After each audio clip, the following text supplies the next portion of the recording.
Shalom à tous, on continue le Chok HaEmuna, on est le 13 qui se lève dans l'avancée annuelle et on commence le jardin de la foi, Simcha Bayom Yom, être dans la joie jour après jour. Rappelez-vous ce qu'on avait vu hier, on a vu hier que le libre arbitre a un grand chidouche, que le libre arbitre il se décompose en deux parties. Première partie du libre arbitre, c'est être heureux de sa part, être heureux de l'événement que tu es en train de vivre maintenant et c'est qu'après que tu peux utiliser la deuxième partie du libre arbitre qui est de savoir comment je dois faire, quel choix je dois faire, quel bon choix je dois faire. Tant que tu n'es pas dans la première partie du libre arbitre qui est être heureux de sa part, tu n'as pas de véritable arme du libre arbitre pour savoir comment choisir correctement ce qui se présente devant toi. Donc on continue. C'est pourquoi un homme, il doit toujours être heureux de ce qui se passe dans sa vie. Accepter Bessimcha, ce qui se passe dans sa vie. Parce que comme ça, il peut être sûr, une personne, si elle est heureuse de ce qu'il vit, il est heureux de sa part, il peut être sûr qu'au moins, la première partie de son libre arbitre, il l'a bien utilisé, il l'a bien choisi. Parce qu'on voit dans la réalité de tous les jours que beaucoup de gens, en réalité, ils ne sont pas satisfaits de leur vie, sans avoir de vraies raisons. Et des fois, ils n'arrivent même pas à expliquer les gens. Tu leur poses la question, mais pourquoi tu n'es pas bien? Et des fois, même eux, je ne sais pas. Juste, je me sens vide à l'intérieur, je sens qu'il y a un manque dans ma vie, j'ai constamment une sensation de manque, de vide à l'intérieur de moi. Et ils ne sont pas sûrs, en réalité, au fond d'eux, qu'ils vont dans le bon chemin. Ils ne savent pas s'ils prennent des bonnes décisions, s'ils font les bonnes choses, etc. Bekitsour, en résumé, ils ne sont pas sûrs s'ils font des bons choix dans leur vie. Et en réalité, d'après ce qu'on a vu, à la lumière de ce qu'on a vu, qu'on a expliqué, on peut bien comprendre que du fait en réalité qu'ils ne sont pas satisfaits de leur vie, qu'ils ne sont pas pleinement heureux de leur vie, alors c'est sûr qu'à chaque instant de leur vie, ils ne font pas des bons choix. Parce que le sentiment qu'ils ont en eux-mêmes, que ce qu'ils font, ce n'est pas correct, ils ne sont pas dans le bon chemin, ils ne savent pas si c'est la bonne décision, si c'est la bonne direction, etc. Ça, en soi-même, déjà, ça demande à être réparé. Avant de faire toute action et tout autre choix, déjà, il faut réparer ce mauvais sentiment, ce sentiment d'insatisfaction qui est à l'intérieur de l'homme. Parce que même lorsqu'un homme, il sait, même quand un homme, il est clair à l'intérieur de lui-même, qu'il doit faire des changements, il dit, je sais que je dois faire des changements dans ma vie, matériellement ou spirituellement, et que s'il doit faire des changements, il a raison de ne pas être satisfait de sa vie. Il sent qu'il y a des changements à faire pour être mieux. Et bien, même dans cette situation-là, son premier libre arbitre qu'il doit utiliser, c'est d'abord d'être heureux de sa part. D'abord d'être heureux de là où tu en es aujourd'hui. Pourquoi? Comme on a expliqué, quand tu vas être heureux de ta part, Hachem, il va être avec toi. Et quand tu es heureux, c'est que quand tu es heureux, il dit Rabbi Nachman de Breslev que tu peux faire une vraie prise de conscience, une vraie introspection comme il faut. Et que tu vas pouvoir prendre sur toi des vraies prises de décision pour changer correctement ta vie dans la bonne direction. À plus forte raison, lorsqu'un homme, des fois, il ne sait même pas qu'est-ce qu'il doit changer dans sa vie. Des fois, les gens, ils sont perdus, ils ne savent même pas ce qu'ils doivent changer dans leur vie. Ils ne savent même pas qu'est-ce qui est bien pour lui. Alors, dans ce cas-là, à plus forte raison que la personne, elle doit d'abord être heureux de sa part, heureux de sa réalité, de la manière dont Akadosh Baruch Hu, il a géré sa vie jusqu'à présent. Et comme ça, il peut être au moins tranquille à l'intérieur de lui qu'au moins la première partie du libre arbitre, il l'a utilisé de la bonne manière, c'est-à-dire d'être heureux de sa part. Et ainsi, c'est comme ça pour chaque chose qu'un homme y fait. Par exemple, lorsque tu vas t'occuper de tes enfants, lorsque tu es en train de faire des programmes X ou Y dans ta vie, tu es en train de prier, tu es en train d'étudier la Torah, tu t'occupes de faire une mitzvah ou autre chose, que tu fais de la bonté, eh bien avant tout, tu dois être bessimcha, tu dois être heureuse que tu es en train de faire. Et tu ne dois pas laisser le Yetzer Hara te laisser rentrer à l'intérieur de toi le sentiment d'insatisfaction, que ce que tu fais, c'est pas bidou ce que tu devais faire, comme si tu aurais dû faire autre chose que ce que tu es en train de faire. Pourquoi je m'occupe des enfants? Pourquoi je change la couche? Là, moi, je suis suis pas censé être là, etc. Kodam kol tiye besimcha. Sois heureux. Ce que je vous ai mis en rouge ici, c'est ça le chemin du Yetzer Hara. Que tout ce qu'un homme va faire dans sa vie, le Yetzer Hara va venir l'embrouiller dans sa tête pour lui dire de ne pas être satisfait de ce qu'il est en train de faire. Il y avait mieux à faire. Tu avais mieux à faire. Mais ce n'est pas ça le vrai chemin. Parce qu'un homme, il doit avant tout être heureux de sa part. Tout ce qu'il a à faire dans sa journée, il doit le faire avec joie. Et c'est seulement après qu'il est joyeux, s'il comprend qu'il doit faire autre chose, qu'il doit faire un changement, alors il fera ce changement-là et il le fera aussi bessimcha, sans culpabilité, sans vouloir, sans être insatisfait. Il se trouve donc que si déjà dans la vie, quand ta vie elle n'a pas trop de problèmes, qu'il n'y a pas trop d'embûches dans ta vie, déjà c'est évident que tu dois être bessimcha, de savoir que tout ce qui t'arrive c'est pour ton bien, etc. Et comme ça va te permettre que tu vas pouvoir rester bessimcha et joyeux et pouvoir savoir et chercher quelle est ta mission dans ce que tu es en train de vivre. Tu es en train de vivre quelque chose maintenant, il n'y a pas de problème, etc. Sois bessimcha et tu vas pouvoir facilement comprendre qu'est-ce que c'est au niveau de toi, c'est quoi ta mission dans ce que tu es en train de faire.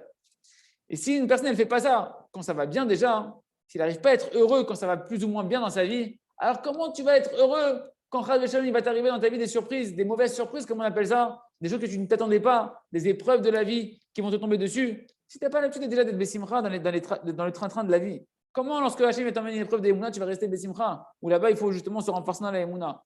Donc le conseil, comme on l'a dit, c'est déjà avant tout, première partie du libre arbitre, apprendre à être Bessimcha dans chaque situation de la vie. Et seulement après, réfléchir tout en étant Bessimcha, quel choix je dois faire, quelle direction je dois prendre, quel changement je dois faire. Bezat Hashem. On continue avec le jardin des louanges. Neshek Sodi Umsukan, une arme secrète et terrible. On retourne dans notre histoire de Nahum Ishgamzu, qui disait toujours tout est pour le bien, rappelez-vous, avec l'empereur romain, qu'il était parti en mission avec les pierres précieuses du Ham Israël pour calmer les décrets de l'empereur romain. Et il se réveille le matin à la place des pierres précieuses, il a de la terre dans son coffre. Et il dit Gamzu et Tova, je vais quand même aller comme ça voir l'empereur. Et l'empereur, qu'est-ce qu'il a fait? Le César, quand il voit que les Juifs, ils lui amènent comme cadeau du sable, il se met dans une colère folle et il dit on va tuer tous les Juifs en commençant par toi, Nahum, toi l'émissaire qui est culotté de venir m'amener ce cadeau-là, que c'est du sable, de la terre. Toi, on va te tuer en premier. Qu'est-ce qu'il a dit? Gamzu et Tova, même ça, c'est pour le bien. Et là, Rabotai, voilà le secret de pourquoi c'était pour le bien. Dès qu'il a tenu dans son épreuve, et c'est ça tout le travail, tenir dans son épreuve de Emouna, tenir dans son épreuve de foi, immédiatement, qui c'est qui est apparu de manière cachée? Eliyahu Hanavi. Il était déguisé comme un des officiers du roi, du César, et il a dit au César, pourquoi tu te mets en colère comme ça sur les Juifs? Alors le César, il lui a dit, mais quoi? Ils m'ont amené de la paille et du sable dans leur coffre, c'est honteux, ils se moquent de moi. Qu'est-ce qu'il a dit, Eliyahu Hanavi, sous l'apparence de l'officier romain? Il a dit, tu sais, j'ai étudié dans les livres d'histoire juive que Abraham, leur père des Juifs, il jetait du sable dans le ciel et de la paille, et avec un miracle, leur Dieu, il transformait ça en flèches et en épées, et comme ça, il détruisait tous les ennemis qui venaient à la guerre, la fameuse guerre d'Abraham contre les rois de Sodome pour libérer Lot. Alors, qu'est-ce qu'il a dit le César? Il a dit, quoi, t'es sérieux? Léonavi, il a dit, sous l'apparence de l'officier, tu peux essayer, essaye, qu'est-ce que tu perds? Essaye leur sable, peut-être qu'ils t'ont amené un sable, que c'est vraiment quelque chose pour eux de très précieux.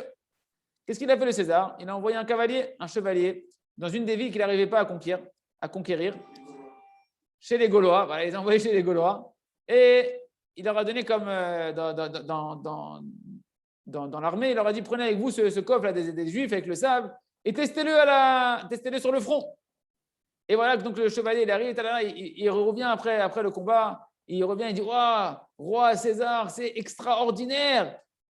On a réussi à conquérir toute la ville. Et vous savez comment? On a jeté le sable des Juifs. Il s'est transformé en épée, il s'est transformé en flèche. Il a terrassé tout le monde. On n'a même pas eu besoin d'aller au combat. Des miracles extraordinaires. Et là, le César, dans son cœur, il s'est dit ouais, ces Juifs, ces petits Gaulois, là, ils sont dangereux en réalité. Qui s'y frottent, s'y piquent. Hein, ils ont des armes redoutables. Rien qu'avec du sable, ils ont de telles armes, etc. Il vaut mieux que je ne me frotte pas trop à eux. Je vais les laisser tranquilles. Et qu'est-ce qu'il a fait, le César? Tout s'est inversé pour le bien. Il a rempli en réalité maintenant des coffres entiers de diamants et de son propre trésor à lui. Et il les a envoyés. Nahum Ishgamzu, qui était l'émissaire, il l'a renvoyé en Eretz Israël avec plein de pierres précieuses, avec une escorte royale qui l'a accompagné, avec des gardes qui l'ont protégé, etc., pour amener le remerciement aux Juifs qui lui ont donné une telle arme qui en réalité c'était du sable, quoi. Donc on voit, on expliquera demain encore comment il ne faut pas se culpabiliser, comment il faut rester fort en sa émouna, peu importe ce qui se passe, et savoir que ce qu'Hachem a décidé, même si tu dis, mais attends, mais je vais aller voir le César avec du sable, mais n'importe quoi, au moins je ne vais pas le voir. Non, Hachem il a décidé qu'il y a du sable qui rentre dedans à la place des pierres précieuses. Hachem il sait ce qu'il fait. Ça, c'est la puissance de Nahum Ishgamzu, d'avoir l'émouna que tout est pour le bien, et quand on tient son épreuve, avec le temps, avec la pureté de notre émouna, on verra combien tout se transforme véritablement pour le bien. On continue avec à travers champs et forêts pour faire notre traduit de Bezat Hashem aujourd'hui. On est dans le Zohar qui nous parle de la puissance de la prière du pauvre. Donc on continue. Et voilà que donc cette prière du pauvre qui monte devant la prière de Moshe Rabbeinu, devant la prière de David Ameller, qui retarde toutes les autres prières. Et voilà que toutes les armées célestes, elles posent la question à Kadosh Baruch Hu, qu'est-ce qu'il est en train de faire en ce moment? On ne sait même plus où il est, Hachem. Hachem, il a disparu, on ne sait plus qu'est-ce qu'il est en train de faire. Et on leur répond à toutes les gardes célestes. Il est en train de s'unir avec de l'amour et un désir intense avec ses kélim, avec les œuvres qu'il a créées, qui sont en réalité qui? Les pauvres qui ont un cœur brisé, qui sont en train de prier devant lui pour leur parnassa. Et là, le Zohar il nous dit, Kulam en dit manassé, personne ne sait dans le ciel qu'est-ce qui est fait de cette prière-là, de ce pauvre-là. Ce pauvre, il a prié, on ne sait pas ce qu'elle devient sa prière. Et sache qu'en réalité, il nous dit le Zohar, de la même manière qu'il n'y a pas de plus grand désir pour le pauvre, lorsqu'il est en train de prier, de déverser ses prières et ses larmes devant Akadosh Baruch Hu, c'est sa seule consolation de pouvoir prier devant Hachem. Et bien de la même manière, Hachem, il n'a pas de plus grand désir et de plus grand plaisir que de s'unir et de recevoir ces larmes et ces prières qui sortent du cœur du pauvre, qui se donne corps et toute son âme dans ses prières vers Akadosh Baruch Hu. Et c'est ça, cette prière-là de ce pauvre-là, qui va entraîner un retard de toutes les prières du monde entier devant Akadosh Baruch Hu, parce qu'elle a une carte prioritaire qu'elle passe avant toutes les autres prières. Moshe, il a prié sa prière, il a vu qu'elle n'a pas été exaucée tout de suite. Et il a dû prier encore des jours et des jours et des jours pour que sa prière soit exaucée. Qu'est-ce qu'il a fait David Ameler quand David Ameler, il a vu ça? Il a vu que en réalité, la porte, les fenêtres du ciel pour les prières, elles sont toutes ouvertes pour recevoir la prière du pauvre. Alors, qu'est-ce qu'il a dit David Ameler? Il a dit, alors, qu'est-ce que je vais faire? Vu que je vois qu'à Kadosh Baruch Hu, en général, les prières, il ne les écoute pas immédiatement. Alors, il n'écoute pas immédiatement comme la prière du pauvre. Alors, qu'est-ce qu'il a fait, David Ameler? Il a dit, je vais me faire comme un pauvre. Il a retiré ses habits royaux. Il s'est mis par terre comme un pauvre mendiant. Et il s'est mis à prier à Kadosh Baruch Hu. C'est ça la prière qu'il a fait, David Ameler. Tfilah David. Ata Hashem Oznecha Aneni. La prière de David. Hachem, tends ton oreille, écoute ma prière et réponds-moi. Et le Zohar nous dit, si tu poses la question, mais pourquoi David Ameler qui va dire réponds-moi, qui a Ani vient la nuit, Ani, c'est la suite du Teilim, parce que je suis pauvre et je suis comme un indigent. Justement, comme je prie maintenant comme dans la dimension d'un pauvre, alors qu'il n'était pas pauvre, David Ameler, il nous apprend un secret. Tu peux être comme un pauvre en étant le roi d'Israël. C'est-à-dire que c'est la dimension de dans quelle dimension tu vas faire ta prière. Si tu pries comme un pauvre, alors que maintenant tu peux écouter ma prière parce que je sais que tu as un plaisir extraordinaire de ma prière. Et on va voir Hachem dans la suite des pages comment arrêter la Hidbo des doutes quand on prie Hachem de tout son cœur, en particulier pour la pauvreté de son âme, pour la pauvreté de sa crainte du ciel, la pauvreté de ses traits de caractère, ses mauvais désirs. Cette prière-là, c'est la prière d'un pauvre qui monte devant toutes les prières et qui donne un plaisir extraordinaire à Kadosh Baruch Hu, Hachem, qu'on puisse faire cette prière aujourd'hui comme un pauvre, même si on est le fils du roi, de verser notre cœur devant Kadosh Baruch Hu, un cœur brisé qui passe directement devant Kadosh Baruch Hu, Hachem. On continue avec le jardin de la sagesse, l'honneur illusoire de ce monde-là. En réalité, toute l'image de ce philosophe-là, tout ce que représente ce philosophe-là et toute son approche de vouloir le kavod, comme ça, de vouloir les honneurs, de vouloir essayer de faire une trace dans le monde, eh bien, on voit que c'est l'opposé, les gamrés du chemin de la vérité. Parce que c'est quoi le chemin de la vérité? C'est de marcher avec pudeur. Comme c'est marqué, tu marcheras de manière pudique avec ton Dieu. Les tzadikim, leur chemin, constamment, en réalité, c'est de dévoiler un tout petit peu de leur grandeur et de cacher 2 fois plus de leur grandeur. Quand ils te dévoilent un peu qui ils sont vraiment, derrière, ils se cachent 2 fois plus. Et le Rav me dit, et encore, ce n'est pas 2 fois plus. C'est des milliers de fois plus qui se cachent. Ils se dévoilent un tout petit peu et après, ils se cachent des milliers de fois plus que ce qui se sont dévoilés. Et il y a même des tzadikim cachés. Qu'est-ce qu'ils font?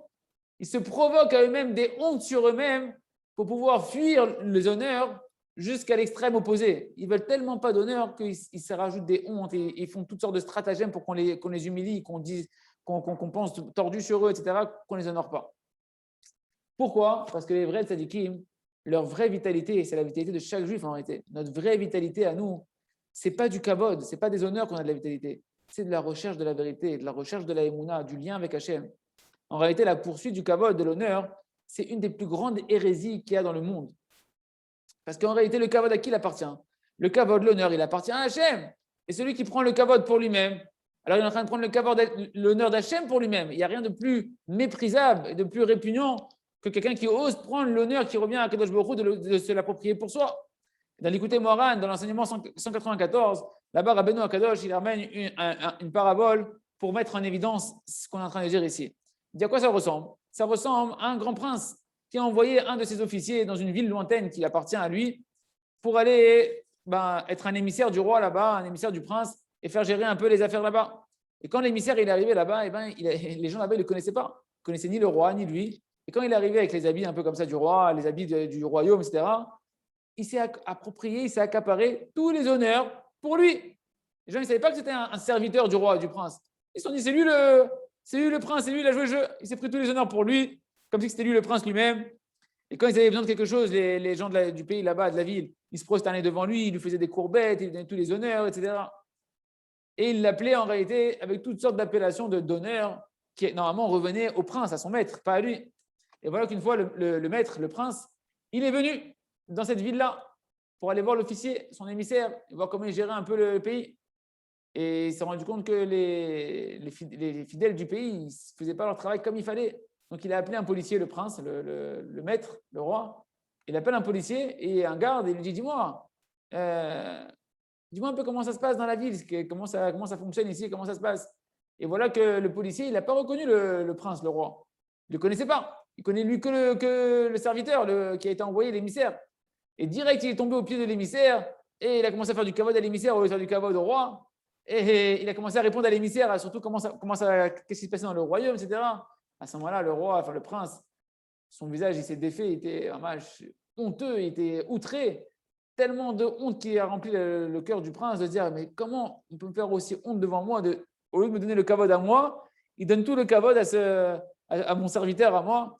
Et en réalité, Rabbi Yehuda veut nous donner en fait l'image de à quoi on ressemble quand on prend le kavod pour nous-mêmes.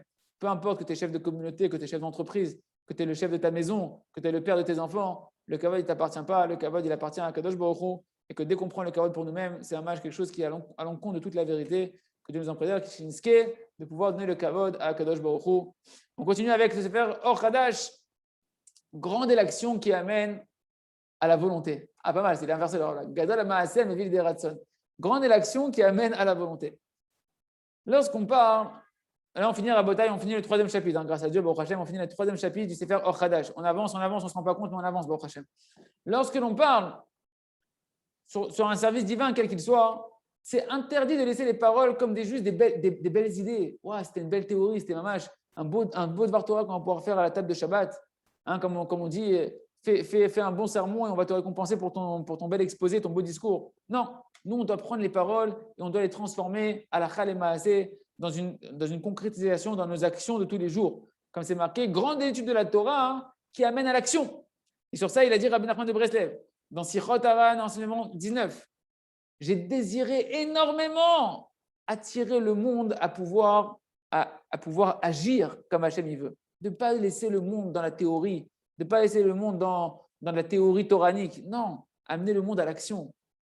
Et Rabbi Nathan de Breslev, son élève, il a écrit dans son livre Alim et Troufa, dans les fameuses lettres qu'il a échangées essentiellement avec son fils, il lui dit comme ça dans une de ses lettres. Au nom d'Hachem, sache et crois que je n'écris pas ici des chidushim, des nouveautés dans la Torah, et des explications stam pour faire des chidushim et te dire des beautés de la Torah. Bien que c'est quelque chose de très précieux d'écrire et de dévoiler des nouveautés dans la Torah. Mais ma vraie intention, mon fils, sache que ce n'est pas ça.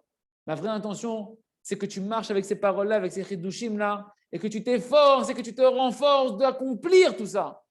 Et à ça sert la doute, la prière, de transformer ce que tu as étudié en prière pour l'accomplir.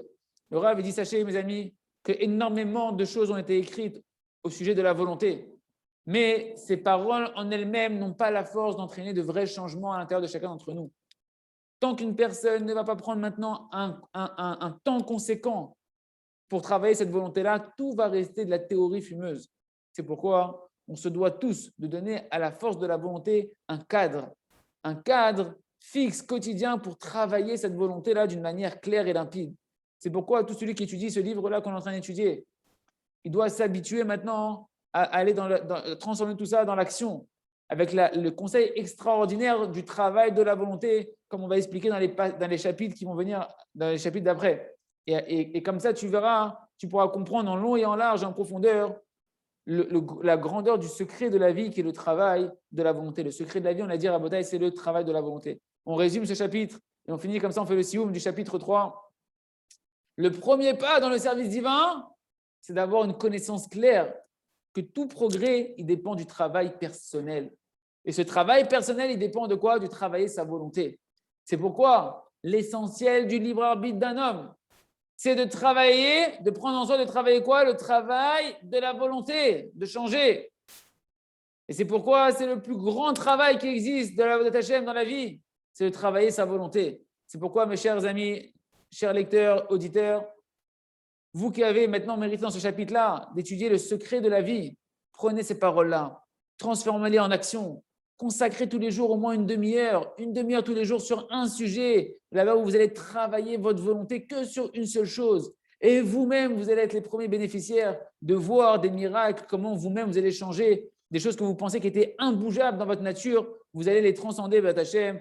Hashem Imcha, Hashem il est avec toi, toi qui es un héros vaillant, va avec ta force et délivre le Ham Israël, parce que quand toi tu vas apprendre à te délivrer par ces conseils-là, tu verras que tu peux délivrer chacun du Ham Israël, peu importe à son niveau. On finit avec le Rav finit le chapitre avec l'écouter Moran, enseignement 171, où là-bas, Rabbeinu nous dit là-bas, lorsque se réveille dans le monde un nouvel intellect divin, un nouvel message de Torah, de service divin, quelque chose qui n'était pas encore connu dans le monde, comme maintenant ici en train de dévoiler le secret de la volonté. Alors il nous dit Rabbeinu Akadosh, nombreux de ceux qui dormaient leur vie spirituelle dans la poussière de la terre, ils vont se réveiller avec cette nouvelle connaissance-là. Mais certains, ils vont se réveiller pour la vie éternelle, et d'autres, ils vont se réveiller pour la honte et l'horreur éternelle. Parce que les tzadikim, ils vont prendre ces conseils-là, et ils vont marcher avec, et ils vont grandir avec, et ils vont, avec ce nouvel intellect-là, ils vont servir Hashem Yitbarach. Tandis que les fauteurs, avec ce même intellect-là, ils vont trébucher, ils vont se dire, ah, tout c'est la volonté, les actions, au final, ce n'est pas important, l'essentiel, c'est la volonté. Tu peux utiliser les belles paroles extraordinaires, soit pour te construire, soit pour faire le contraire, que Dieu nous en préserve, qui ne vont pas servir Hashem avec ça, que Dieu nous en préserve. Dernière phrase pour conclure, merci Hashem Rabotai. Si on travaille, eh ben on avance et on change. Mais si on ne travaille pas sur soi, alors Chas Shalom, on trébuche. Que Dieu nous aide à consacrer tous les jours une demi-heure sur un seul sujet pour travailler notre volonté et comme ça pouvoir changer. Yom Yom, Be'at Hashem, Chazak, Ben Itrazeh.